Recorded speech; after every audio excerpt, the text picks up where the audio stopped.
What we're going to do some torso rotation. So legs nice and wide, arms up, and I want you to start rotating that torso. So we're going side to side, keeping the arms up. This is the easy bit, so nice big breaths. Okay, use this as your kind of start position. And then from here, I'm going to keep it going for a little bit longer. From here, we're going to go into those toe touches. So it's opposite hand to opposite toe, okay? So we have done this in a single video.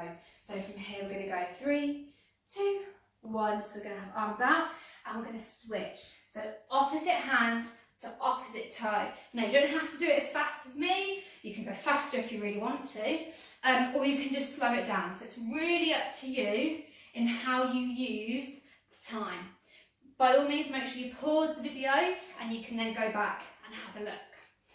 Couple more either side, and then we're going to go into arm circles, so nice and big. So we're going to do 3, 2, 1, arm circles, and to make sure we're going to hit a light. So roll those arms back, just be careful of your surroundings. Nice big circles. We all do this in every single one of my class, so please, you know what you're doing here. Last one going back, we're going to rotate and go forwards here. Just checking what I've got next for you. So 2 more. 1. Now we're going to do a thing called open the gate. So if you've come to one of my Pilates class when I cover, you know what this one is. So bring those legs in, hands on the hips, and we're going to open the legs. So it's called open the gate. So really using the hips and warming them up. Okay, again, need that chair, hold on to that chair. But it's a weird one. I think a lot of footballers do this. You might see them when they warm up on the pitch. So open those hips, open that gate. Now, a nice and easy one. We've done this, I think, on my Thursdays group. We're going to do knee to elbow. So it's opposite knee, opposite elbow. So it looks a bit like this. So opposite knee, opposite elbow. Now, the lower the elbow, the easier it is. Okay, so if you want it a bit harder, keep it, I'm trying to show off and it's not working. Keep that elbow up and bring that knee to elbow. It's too hard, I'm bringing it down. Okay, so just try it. This week, you might be here, but by next week, you might be up. Okay, so it's all about pushing yourself, and it's all about just giving it a go, and that's all that matters. It's a shame I can't be there to whip you in shape. And then last one for our warm-up, let me have a look. We're going to do some sprints. So I think I might have done this on my Thursdays. So 2 more on each side. So first of all, just go into a march, okay? So we're going to build this up nice and slow. To a march. And you know what's going to come, my friend. So I might not be able to talk through this one because I just get the heart rate going. So keep marching, using those hands. You're going to need those arms. Bring it up a little bit, just a gentle jog.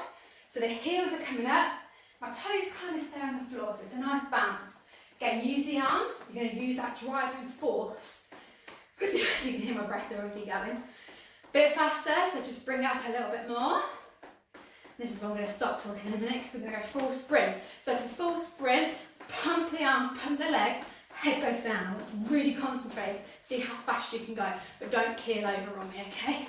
Just make sure you've got an emergency phone or someone in the house that knows you're going to do this workout. So, bit faster, full sprint.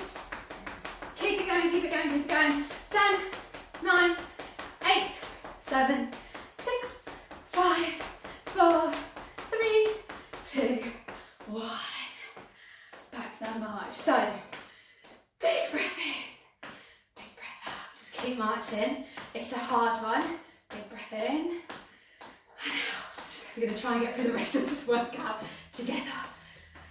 So really big breaths. Alright, I won't do another one, but I want you to build that up. It's a really, really good one, and it's something you can do in the morning. As soon as you get up, have a little sprint. But it really gets you going, gets our heart rate going, gets our breath going. Just here, recover a little bit for me. This we're going to do a bow and arrow pull. So first of all, we need to get into our squat position. So a squat position, I'll just demonstrate. It's almost as if you're going to sit on a chair, you don't quite make it, and that's your squat position. So squat position for me. We go down. Now we're going to pull up one arm and you twist the same way that you've pulled up and pop it down. So twist towards this arm that's being pulled up. Now, this is a very good exercise for the back, especially lower back, okay? I'll just do it this side as well so you can see. Squat position, bend, pull and down. So twist towards the pull up arm. Again, we can sit and we can still do it. Having the legs slightly forward. We're not slouching, we're up in our chair. Bending forward, twist and down. So we can still do the same exercise. Anyone that suffers with back problems, potentially this isn't an exercise for you. However, you can start and just twist from here. As you build up the strength, just slightly go a little bit lower and just slowly build it up. Okay, we're going to do some squats. Now, my Thursday class know how much I love my squats, so you can't let me down. All right, and when my Thursday crew are back, I want to see these squats lower than me. So, first traditional squat is we're just going to go down and we come up. Now, hands can come forward if that helps you balance, because as we're going down, the bum's going one way, so sometimes it's nice to have those hands out there to counter that. Now, to make these squats harder, stay in the position and just release the heel. So I'm just going to turn so you can see. So these are called sumo squats. So you go down and you just lift up the heel, but I'm not actually coming up. I'm staying at the same level, but my heels are going up and down. Okay, so there's another option. Now, second option, you can do, making sure I get the name right, alternating weight swings. So we go down into our squat position and the weight goes between the legs. Other arm is out, that's purely for balance. It doesn't have to if you don't want to. As you come up, you change hands and you go back down, okay?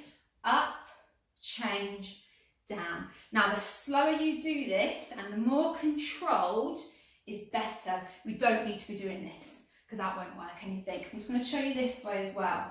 So, start, weight between the feet, coming up, changing, going back down. Now again, those that are sitting, you still don't have an excuse. So you can do the alternating swings by having a weight or even empty, okay? Bringing it down and you can come up and you can also change. There you go. I will not let anyone give me an excuse. Okay, I'm going to show you a floor exercise. Now, please don't think you can't do this if you can't get onto the floor. I will show you it on the chair. For those of you brave enough to get on the floor, we're going to do what I call a bent leg jackknife. Okay, so it sounds quite serious, but it's not. This is quite difficult, so please don't be put off if you can't do it. It might just take a few goes. So we start off, you need to lie down, unfortunately. Nice big start on the floor, so make sure your floor's clean. So nice big start, and the whole point of this exercise is we're going to pull in and we come back out into a star. Okay, now you might only be able to get here or you can come up. It's up to you. You do it in the limitations that you can do, and then each week just try and build it up and just see if you can get a little bit further. Final one that I want to show on the floor, and then I'll do the same on the chair, is they're called diamond kicks. Now, my Thursday group, you're lucky, I was going to do this week, but obviously since they've all been closed, you can now practice at home. So our diamond kicks, we lay back and you create a diamond with your legs and we kick up. So diamond, kick, all right? It's a bit difficult, it's a bit tricky, but you will feel it in your abs and you will feel it in your thighs. Now, on the chair. So the first one I did was the bent jackknife. So again, sit on the edge of the chair, no slouches here, edge of the chair. You bring your arms and legs up into a star and you bring them in. Up and in. Nice and simple. But you're still going to be working that core. And then for the diamond kicks, holding onto the chair. Just sit back a little bit for this one. Holding back onto the chair. Create that diamond, kick it, diamond, kick it. And you will still engage with your core. Hi everyone, I just want to do a stretching video. Now this is really important that you do this video after every single workout that you do. So if you're just using the single videos that I've done previously and you've kind of built it up, so if you're going to put those as in a sequence of 5 videos, then please make sure this one is always at the end, because you need to make sure you're stretching after every activity, because that's when you'll find those aches and pains come into play. Scientifically, you've not got rid of that lactic acid in the muscles. So that's the science. Now we'll get on to the stretching. So first we're going to just do our legs. So one leg in front of the other. It doesn't matter which leg, because we're going to do it on the other side. Both my feet are in parallel, which means they're pointing in the same direction. So my back foot's not turned out, it's pointing in the same direction as my front foot. Now we're going to bend the front knee, okay, and then that should then you should feel the stretch in the calf in the other leg. Same time, linking those fingers together, and we're going to push away. So we're going to stretch out the hand, stretch out the wrist, and we're stretching out that calf. So again, stay here for about 10 to 30 seconds, as long as you kind of need, you'll feel it. And then once you're ready, you're going to release the hands, and we're going to change legs, the other leg is in front. So again, feet pointing the same direction, front knee is bent, back leg nice and straight, hands go behind this time, and we squeeze those shoulders together. So if you can't see, I'm just going to turn.